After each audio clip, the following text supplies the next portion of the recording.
안녕하세요. 이박의 배낭 메고 세계 여행을 진행하는 이박입니다. 지난 몇 해에 걸쳐 꿈의 여행지 안나푸르나 베이스 캠프 다녀온 이야기를 했습니다.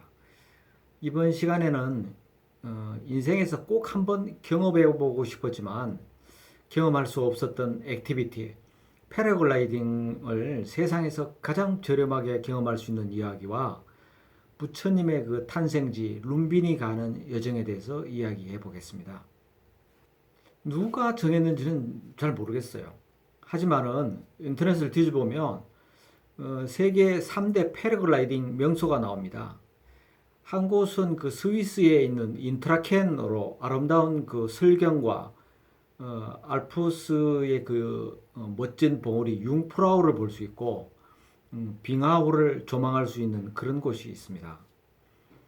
또 한 곳은요, 터키 남쪽에 있는데 그 지중해를 바라볼 수 있는 그 멋진 풍광이 있는 장소거든요. 페티에라고 하는 장소입니다. 인구가 6.8만 명 정도만 사니까 큰 곳이라고 할 수는 없죠. 근데 이게 아주 유명한 곳입니다. 그리고 마지막 한 곳은 네팔 포카라입니다. 만년설을 쓰고 있는 히말라야를 조망할 수 있고요. 비행하는 동안에 독수리와 함께 비행하는 영광을 경험할 수도 있어요. 스위스의 그 인트라켄은 뭐 물가 비싸기로 유명한 스위스답게 체험비가 아주 비쌉니다. 20분 비행하는데 뭐 20만 원. 조금 더 비행하면 30만 원 이상을 지불해야 됩니다. 단연 비싸죠. 우리나라에도 이 대표적인 그 패러글라이딩 명소가 있죠. 바로 그 단양인데요. 음, 다낭에서는 7에서 10분 체험하는데 8만 원 정도 들고 영상 촬영을 하면 2만 원 정도를 더 줘야 돼요. 그리고 한 20분 이상을 비행하면 뭐 20만 원 정도는 지불해야 됩니다. 양평도 있는데요. 양평에는 12분을 채공을 하면 한 11만 원, 20분 채공하면 20만 원 정도니까 뭐 단양하고 비슷한 것 같아요.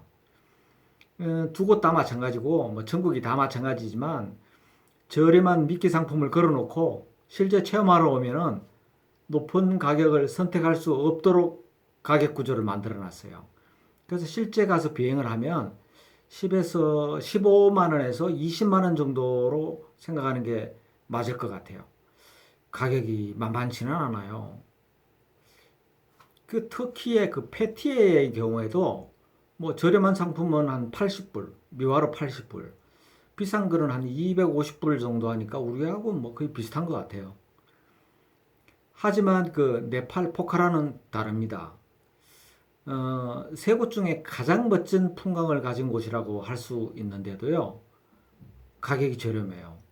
그리고 가장 오랜 시간을 비행하기도 해요. 그 5만 원이면 충분하니까 뭐 매력 있죠? 최근에는 그 포카라를 찾는 관광객들에게 이 패러글라이딩을 체험하는 게 핫 아이템입니다. 이 포카라에서 패러글라이딩을 하려면 제일 먼저 예약부터 해야 돼요. 포카라 어디에서나 그 사진에서 보는 것과 같이 로컬 여행사가 있습니다. 이곳에서 패러글라이딩을 예약할 수 있는데요. 중요한 것은 한 곳에서 가서 바로 결정하지 마세요. 여러 곳에서 그 발품을 팔아야 가성비 높은 업체를 찾을 수 있습니다. 우리나라는 대부분 표 파는 데하고 그 실제 운영하는 업체가 같죠. 하지만 포카라는 이게 별도로 분리되어 있습니다. 그 실제 비행하는 업체는요, 어떤 에이전시, 어떤 가격에 뭐 표를 구입했는지 상관없어요. 관계없이 똑같은 장소에서 똑같은 경로로 동일한 시간대로 비행합니다. 그 따라서 반드시 저렴한 가격에 예약해야 돼요. 안 그러면 손해 보는 겁니다. 저는 그 7에서 10만 원을 요구하는 여행사 세 곳을 순회한 다음에 네 번째 여행사에서 옆에 있는 여행사는 5만 원에 주겠다고 그랬는데 니들은 얼마에 하겠냐 그러니까 자기들도 5만 원에 하겠답니다. 단 조건이 그때 이제 피양이랑 같이 갔는데 두 명이 동시에 구매한다는 조건에서 그랬습니다. 그 예약 도착한 그 여행사에서 기다리면요, 패러글라이딩 업체에서 태우러 옵니다. 태우러 오고 다 마치고 난 다음에 다시 데려다 줘요.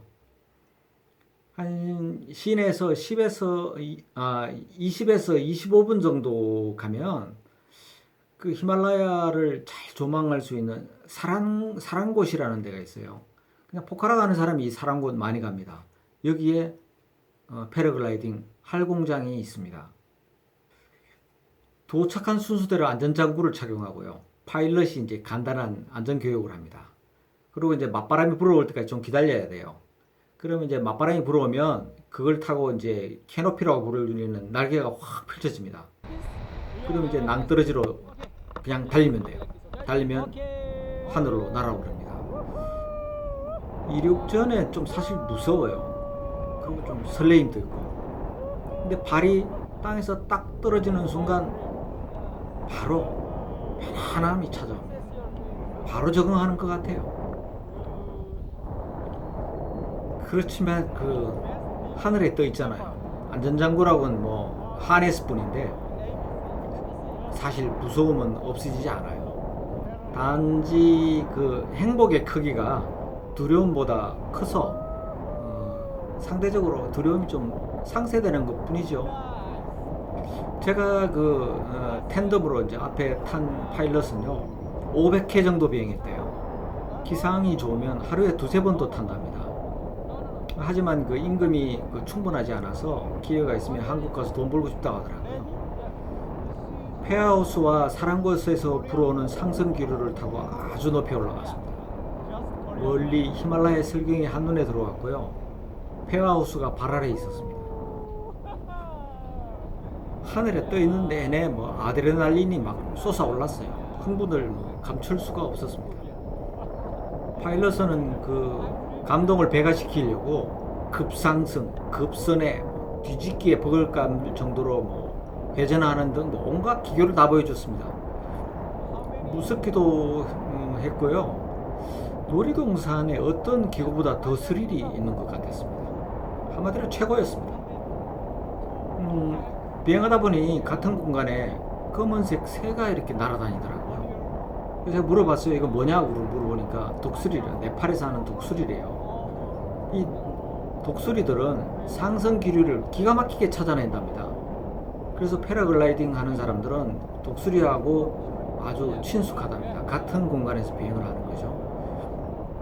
원래 약속했던 30분이 막 금방 다 지나가 버렸어요. 그때쯤 이제 파일럿이 자기가 좀 비행을 좀 더 즐기고 싶은데 더 하면 안 되겠냐고 물어보더라고요. 그때 사실 그 멀미가 왔어요. 살짝 멀미가 왔어요. 막 회전하고 그러다 보니까 멀미를 느끼더라고요. 근데 이제 이때 아니면 언제 이렇게 하늘을 날아볼 수 있나 싶어서 본전 생각나서 그냥 오케이 했습니다. 이 파일럿은 정말 자기 직업을 사랑하는 것 같아요. 일을 정말 사랑하는 것 같았습니다. 아주 보기 좋았어요. 한참을 그 폐하우스 위를 더 비행하다가 호숫가에 있는 착륙장에 내려왔습니다. 먼저 그 도착해 있던 피양의 얼굴이 뭐 아주 어두워 보였어요. 그래서 물어보니까 멀미가 와가지고 약속된 시간보다 일찍 내려왔다고 하더라고요. 그 패러글라이딩 하는 사람들 대부분은 이 멀미 때문에 고생합니다. 멀미를 각오하고 타셔야 됩니다. 그리고 멀미가 엄청 심한 사람은 한 번 더 생각해 보세요. 다음날 아침 그 행복했던 포카라에서 시간을 이제 다 보내고 석가모니가 탄생한 룸비니로 갑니다.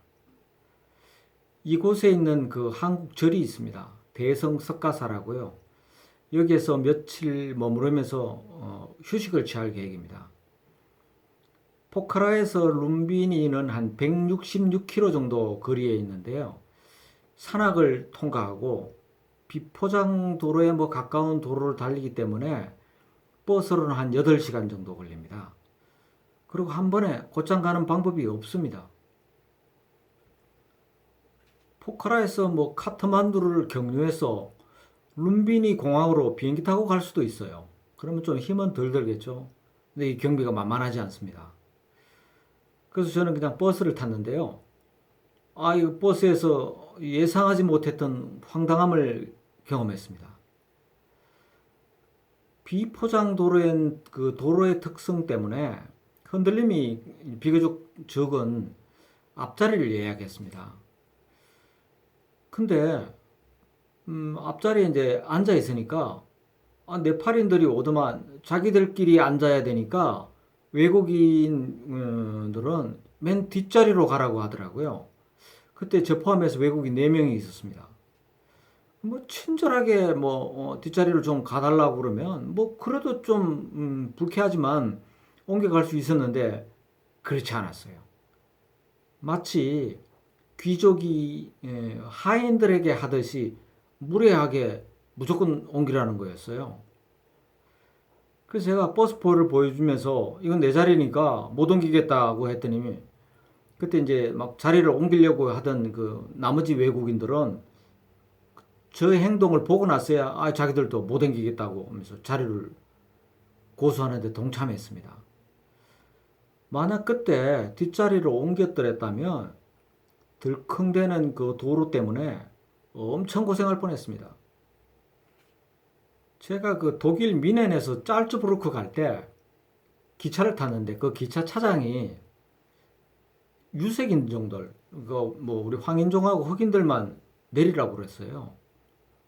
가는 기차가 아니래요. 그래서 그냥 저는 못 모르고 내렸는데 나중에 알고 보니까 그 기차가 짤츠부르크 가는 기차가 맞았고요. 유색인종만 내리게 했던 겁니다. 인종차별 당한 거였어요. 그리고 또 비엔나에서 프라하 갈 때도 인종차별을 당했는데요.